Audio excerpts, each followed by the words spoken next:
SDM ने deputy CMO संघ CSC Rajepur में किया निरीक्षण, व्यवस्थाएं मिली बदहाल। साफ सफाई की कमी, स्टाफ के ड्रेस कोड का पालन नहीं सहित कई बिंदुओं पर मिला खामियां, सुधार के दिए निर्देश। बता दें, उप जिलाधिकारी अतुल सिंह कुमार ने डिप्टी सीएमओ दीपक कटारिया के साथ सामुदायिक स्वास्थ्य केंद्र राजेपुर का निरीक्षण किया।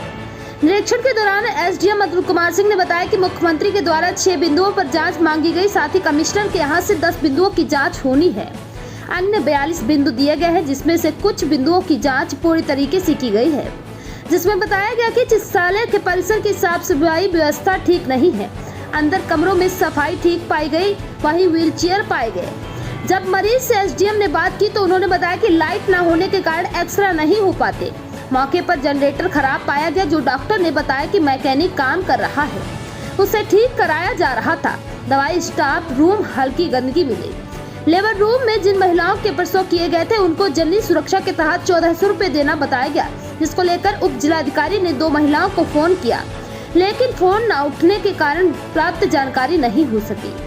परंतु प्रसूताओं से एसडीएम ने भोजन के बारे में पूछा तो उन्होंने बताया कि मूंग दाल, रोटी व दूध दिया जा रहा है। बेड के ऊपर चादर कंबल नहीं थे, बेडशीट गंदी पाई गई, वहीं मेडिसिन रजिस्टर ठीक पाया गया। लेबर रूम में 7 किट होनी चाहिए थी, लेकिन 5 पाई गई। जांच संगत गलत है, लेकिन फिर भी ठीक है। जल्द ही 7 कट करने के निर्देश दिए गए। वहीं बीपी, शुगर, बलगम की जांच होती पाई गई। ऑक्सीजन प्लांट ठीक पाया गया। एटीएम मशीन इंजीनियर की वजह से बंद पाई गई। जांच के दौरान डेंटल डॉक्टर ने बताया कि आरसीटी नहीं हो पाती, ना ही दांतों की सफाई। डॉक्टर ने बताया कि जिस चेयर पर बैठकर कार्य होता है वह खराब है, जिसमें एसडीएम से सवाल किया गया कि हनम हर्षवाला का ट्रांसफर 1 महीने पहले जिला अस्पताल राम मनोहर लोहिया कर दिया गया था, लेकिन अभी तक उन्होंने सामुदायिक स्वास्थ्य केंद्र से कैमरा नहीं छोड़ा है, जिसको उप जिलाधिकारी ने डीएम को लेटर भेजने की बात कही। वहीं बताया गया कि तहसील क्षेत्र में एक ब्लॉक है, कार्य सशक्ति की कमी है, जो कार्य अभी बिगड़े चल रहे हैं, उनको जल्द ही सुधारने का प्रयास किया जाएगा। वहीं मौके पर उप जिलाधिकारी अतुल कुमार सिंह, डिप्टी सीएमओ दीपक कटारिया, डॉक्टर प्रमित राजपूत, फार्मासिस्ट आलोक कटियार समेत अन्य स्टाफ उपस्थित रहा। वहीं ऐसी ही और भी तमाम छोटी बड़ी खबरों को देखने के लिए बने रहे हमारे साथ और देखते रहें जागरण प्लस न्यूज चैनल पर। रजत गुप्ता की खास रिपोर्ट। सफाई व्यवस्था, मुझे ये लगता है कि सफाई प्रतिदिन होने वाली सफाई है, मुझे प्रथम दृष्टया परिलक्षित नहीं हुई है। यहाँ साफ सफाई हमें अपेक्षाकृत मिली है और ये इसको और भी मेंटेन करने की आवश्यकता है। पहली चीज़ तो ये है, ठीक है। परिसर की बात हो रही है और अंदर की साफ सफाई की व्यवस्था भी है, ठीक है। इट इज़ जस्ट डिसेंट और ऐसा प्रतीत हो रहा है, चूँकि निरीक्षण के लिए अधिकारी आने वाले हैं, इसलिए साफ सफाई की गई है। साफ सफाई डेली होने वाली नहीं दिख रही है, ठीक है। व्हीलचेयर और स्ट्रेचर जो है पाए गए हैं, जो कि नियमानुसार प्रवेश द्वार पे होते हैं, ठीक है। चिकित्सा अधिकारी और कर्मचारी की उपस्थिति के संदर्भ में यहाँ पे जो MOIC इंचार्ज हैं वो CL पे हैं और CL उनका अप्रूव नहीं है, और ये भी उनके विरुद्ध शिकायत कई बार मिली है कि वो जब भी निरीक्षण होता है वो गायब रहते हैं। ये चौथा पॉइंट है।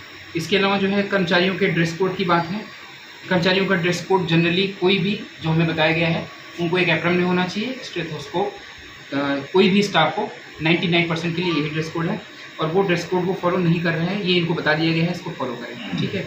भर्ती मरीजों से बात हुई है, ठीक है। यूजुअली मुझे अभी तक किसी ने ऐसा नहीं कहा है कि पैसा लिया गया है, ठीक है, लेकिन ये ऐसी प्रक्रिया है जो मुझे ऐसा लगता है कि इम्प्रॉम्प्टू अगर हम लोग परीक्षण करें बिना बताए और ज़्यादा सघनता से कभी रैंडमली करें और 2-3 और सैंपल्स हों, तो मैं कॉन्फिडेंटली बोल पाऊँगा कि यहाँ पे सारी चीज़ें एज पर रूल चल रही हैं, ठीक है। प्रथम दृष्टया अभी फ़िलहाल हमें ऐसा कोई नहीं मिला। लाइट की व्यवस्था यहाँ पे अभी तक लाइट नहीं थी, जनरेटर यहाँ पे वर्किंग नहीं था, जनरेटर बनाने के लिए बताया गया है, जनरेटर बना, फिलहाल लाइट आ गई, फिलहाल लाइट अभी आ रही है इस टाइम पे, और हमने इंस्ट्रूमेंट्स फिलहाल देख लिए हैं। पानी की व्यवस्था भी मैं नहीं देख पाया हूँ, शौचालय वाला, ये दोनों भी हम देख के आपको बता देंगे। ये दोनों भी एक पॉइंट्स है।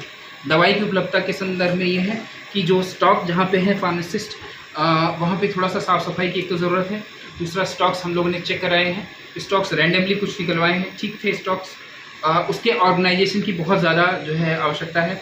और दूसरी चीज़ ये है कि एक बगल में कमरा था, वहाँ पे भी कई जो है बुक्स वगैरह और वो भी जो उनके रिकॉर्ड्स हैं रैंडमली से फेंके गए हैं। जिस तरीके से स्टॉक्स को मेंटेन किया जाना चाहिए, कोई भी व्यक्ति आए और स्वयं से चेक कर सके, इसमें थोड़ा सा भी इस पर और ज़्यादा कार्य करने की आवश्यकता है, ठीक है। लेबर रूम में हम लोग गए, वहाँ पे भी हम लोगों ने देखा, वहाँ पे आपका ये जो है लेबर रूम का जो रजिस्ट्रेशन का हम लोगों ने देखा, उसमें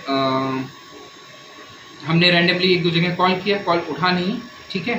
तो ये जस्ट चेक करने के लिए ये बताया गया है कि जन सुरक्षा योजना के अंतर्गत 1400 रुपये, डॉक्टर साहब 1400 रुपये रूरल और अर्बन में 1000, तो अपने यहाँ चूँकि रूरल है तो 1400 रुपये इनको दिए जाने का प्रावधान है। तो इनके बैंक अकाउंट वगैरह लिए जाते हैं जिसमें इनको ये दिया जाने का प्रावधान है, ठीक है। हमने कॉल लगाई, 2-3 कॉल उठी नहीं, इसलिए सत्यापित नहीं हो पाएगा कि उनको कितने पैसे मिले हैं या नहीं मिले हैं।